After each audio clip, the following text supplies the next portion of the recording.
Praise the Lord. കർത്താവിൻ്റെ ധന്യതിരുനാമം ഈ പ്രഭാതത്തിൽ മഹിമപ്പെടുമാറാകട്ടെ. അത്യുന്നതനായ ദൈവത്തിൻ്റെ പാദപീഠത്തിൽ ഒരു പ്രാവശ്യം കൂടെ ഒരുമിച്ച് ചേർന്ന് വരുവാൻ, ദൈവമുഖത്തേക്ക് നോക്കുവാൻ, ദൈവത്തിൻ്റെ പരിശുദ്ധാത്മാവ് തരുന്ന എല്ലാ ഭാഗ്യത്തിനും കർത്താവിൻ്റെ നാമത്തിന് മാനവും മഹത്വവും അർപ്പിച്ചുകൊണ്ട് ഇന്ന് ഒരു പുത്തൻ പ്രഭാതം കൂടി നമുക്ക് ദാനമായി തന്ന് ആരോഗ്യവും ബലവും സൗഖ്യവും സന്തോഷവും തന്ന് നമ്മളെ നടത്തിയ ദൈവത്തിന് എല്ലാ മാനവും മഹത്വവും അർപ്പിച്ചുകൊണ്ട് ഇന്നത്തെ വചന ധ്യാനത്തിലേക്ക് തിരിയുവാൻ ഒരു വേദവചനം വായിക്കുന്നു. യോഹന്നാന്റെ സുവിശേഷം 10-ാമത്തെ അധ്യായം 9-10 വാക്യങ്ങൾ. ഞാൻ വാതിലാകുന്നു, എന്നിൽ കൂടി കടക്കുന്നവൻ രക്ഷപ്പെടും.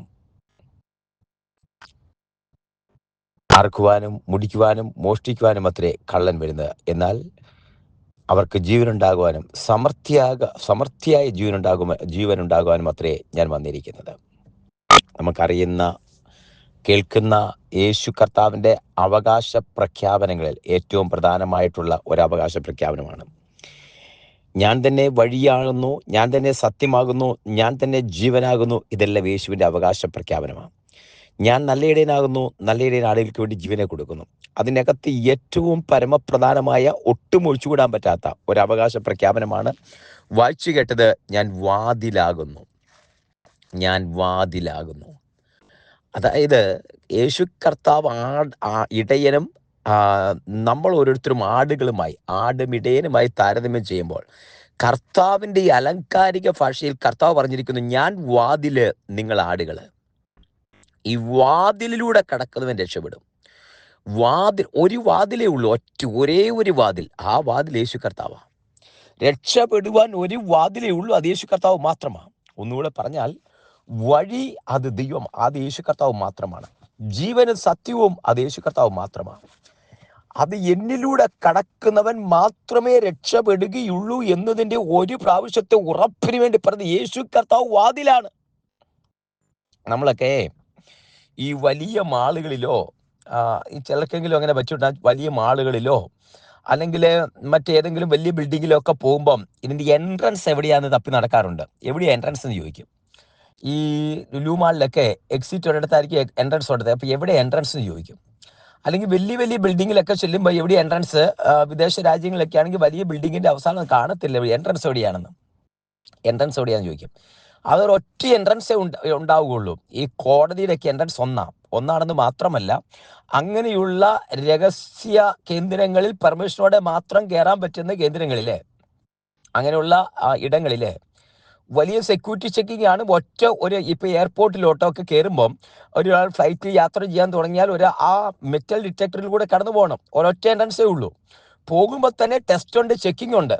ഒരു മെറ്റൽ ഡിറ്റക്ടർ വെച്ചിട്ട് പോകുന്നയാൾ കൈ നിവർത്തി പിടിച്ചിട്ട് നമ്മുടെ കാലുകളും ശരീരം മുഴുവൻ ദേഹപരിശോധന മുഴുവൻ നടത്തും. സാധനങ്ങൾ മുഴുവൻ അടിച്ച് മെഷീനിലൂടെ വിടും.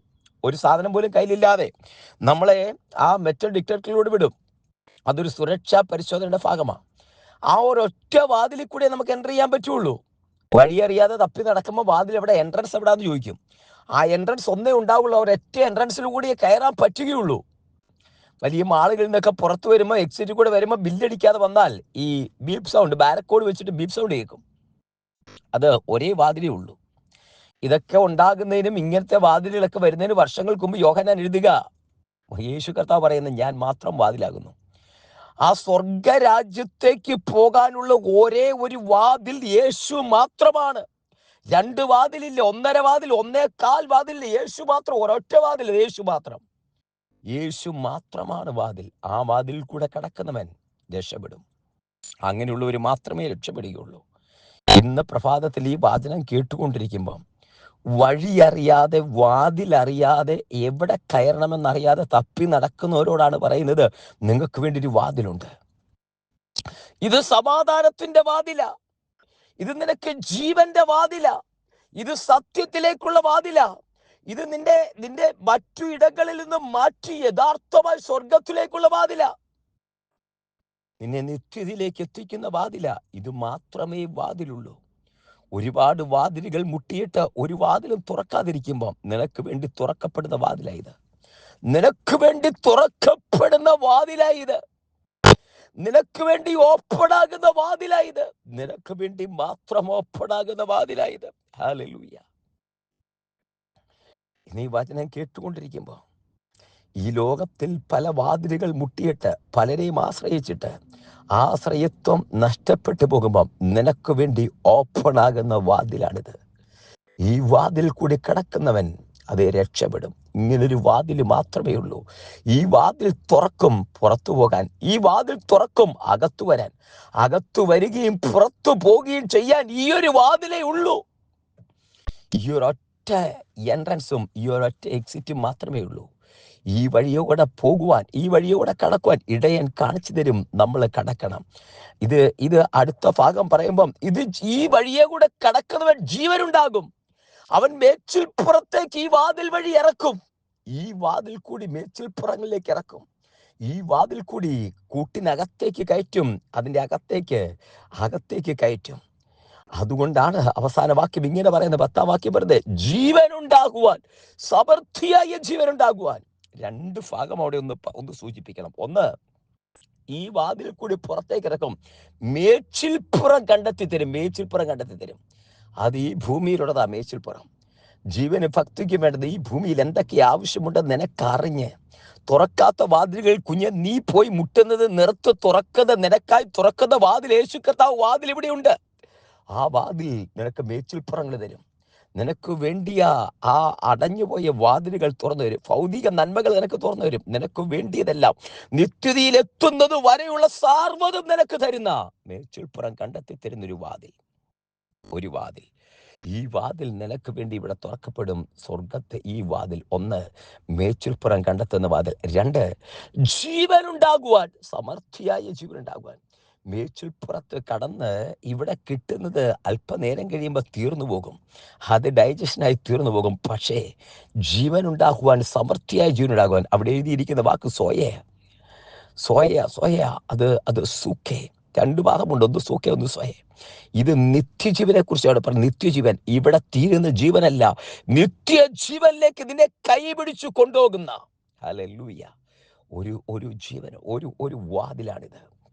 ഈ വാതിൽ അത് രക്ഷപ്പെടുമെന്ന് പറയുമ്പോൾ ഇവിടുത്തെ മേച്ചിൽപ്പുറങ്ങൾ ഭൗതിക, അത് നിശ്ചയമായിട്ടുമുണ്ട്. അത് തുറന്നു കിട്ടും, നിനക്ക് വേണ്ടി തരും. അത് മാത്രമല്ല, പക്ഷെ നിത്യജീവൻ, നിത്യത വരെ എത്തിക്കുന്ന, നിത്യജീവനിലേക്ക് എത്തിക്കുന്ന, ജീവനിലേക്ക്, സമൃദ്ധിയായ ജീവനിലേക്ക്, നിത്യതയിലേക്ക് എത്തിക്കുന്ന ഒരു വാതിലും കൂടി ഇതിനകത്തുണ്ട്. നിത്യതയിലേക്ക് കരം പിടിച്ചു കൊണ്ടുപോകുന്നൊരു വാതിലാണിത്. അതാണ് ഇതിനകത്ത് പറഞ്ഞിരിക്കുന്നത്. നിത്യജീവനെ തരുന്നൊരു വാതിലാണ്. മാത്രമല്ല, ഇനി ഒരു വാണിംഗും കൂടെ തരുന്നുണ്ട്. ഈ വാതിൽ കൂടി കടക്കാതെ വേറെ വഴിയായി കിടക്കുന്നവൻ കള്ളനും കവർച്ചക്കാരനുമാണ്. അവൻ വരുന്ന എന്തിനാണെന്നറിയാമോ? അറുക്കുവാൻ, മുടിക്കുവാൻ, നശിപ്പിക്കുവാൻ. എത്ര കാര്യങ്ങൾ ഏതൻ തോട്ടത്തിനകത്ത് ഉപായത്തിൽ ഹവ്വയെ ചതിച്ചതുപോലെ ഇവൻ ലാവണ്യ വാക്കുകളും വശീകരണ വാക്കുകളുമായിട്ട് വരുന്ന കുഞ്ഞെ നിന്നെ രക്ഷിക്കാനല്ല, നിന്നെ ചതിക്കാനാ. അറക്കാനും മുടിക്കാനും പിന്നെ ശേഷിപ്പിക്കുന്ന നശിപ്പിച്ചു കളയാനും. പിശാചിന്റെ തന്ത്രങ്ങളെ നിങ്ങൾ അറിയാത്തവരല്ലോ. ആ വാണിംഗ് അറിയട്ടെ. കർത്താവ് മാത്രമാണ് വാതിൽ. ഈ വാതിൽ നിനക്കായി തുറക്കുന്നു. കർത്താവ് ഈ വാതിൽ തുറക്കുന്നു. ദൈവകരങ്ങളിലേക്ക് സമർപ്പിക്കാം, ഒരുമിച്ച് പ്രാർത്ഥിക്കാം. ഈ വാതിലിനെ കുറിച്ച്, ആ വാതിലിനെ മാത്രം ആശ്രയിക്കാം. നമുക്ക് എൻട്രൻസിന്റെ ഈ വാതിലാണ്, എക്സിറ്റിന്റെ യേശു കർത്താവ് എന്ന വാതിൽ, ഏകവാതിൽ, നിത്യജീവനിലേക്ക് കിടക്കുവാൻ ഈ വാതിലിനെ ആശ്രയിക്കാം, പ്രാർത്ഥിക്കാം. സ്വർഗീയ പിതാവേ, ഞങ്ങൾ ഒരുമിച്ച് പാദപീഠത്തിലേക്ക് അടുത്ത് വരുന്നു. ജനത്തെ ഞാൻ അനുഗ്രഹിച്ച് പ്രാർത്ഥിക്കുന്നു. അങ്ങയുടെ നാമത്തിൽ ജനത്തെ ഞാൻ അനുഗ്രഹിക്കുന്നു.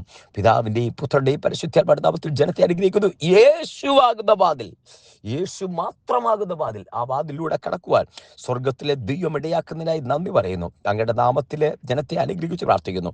സ്വർഗം കൂടിയിരിക്കുന്നതിനായി സ്തോത്രം ചെയ്യുന്നു. അങ്ങയുടെ നാമത്തിൽ അനുഗ്രഹിക്കുന്നപ്പ ഈ വാതിൽ തിരിച്ചറിയുവാൻ, ആ വാതിൽ തുറക്കപ്പെടുവാൻ, ആ വാതിൽ കൂടെ കടക്കാത്ത ആരെങ്കിലും ഉണ്ടെങ്കിൽ അതിലേക്ക് പ്രവേശിക്കുവാൻ, അതിൽ കൂടെ മാത്രം പ്രവേശിക്കുവാൻ, അതിൽ കൂടെ കടന്ന് ജീവൻ, സമൃദ്ധിയായ ജീവൻ പ്രാപിക്കുവാൻ സ്വർഗത്തിലെ ദൈവം ഇടയാക്കുന്നതിനായി നന്ദി പറയുന്നു. അങ്ങയുടെ നാമത്തിൽ അനുഗ്രഹിച്ച് പ്രാർത്ഥിക്കുന്നു. യഹോവ കൂടിയിരിക്കും. തൃക്കരങ്ങളിൽ സമർപ്പിക്കും. പ്രാർത്ഥന കേട്ടിയാൽ സ്തോത്രം. യേശുവിൻ നാമത്തിൽ തന്നെ. ആമേൻ, ആമേൻ, ആമേൻ. കർത്താവ് എല്ലാവരെയും അനുഗ്രഹിക്കട്ടെ. ദൈവം കൂടിയിരിക്കട്ടെ. God bless you and walk with Jesus. കർത്താവിന്റെ ആത്മാവോട് ചേർന്ന് നിൽക്കാം. നാളെ നമുക്ക് വീണ്ടും കാണാം. അതുവരെ കർത്താവിന്റെ ചെറുകടിയിൽ മറക്കട്ടെ. Thank you so much and God bless you again.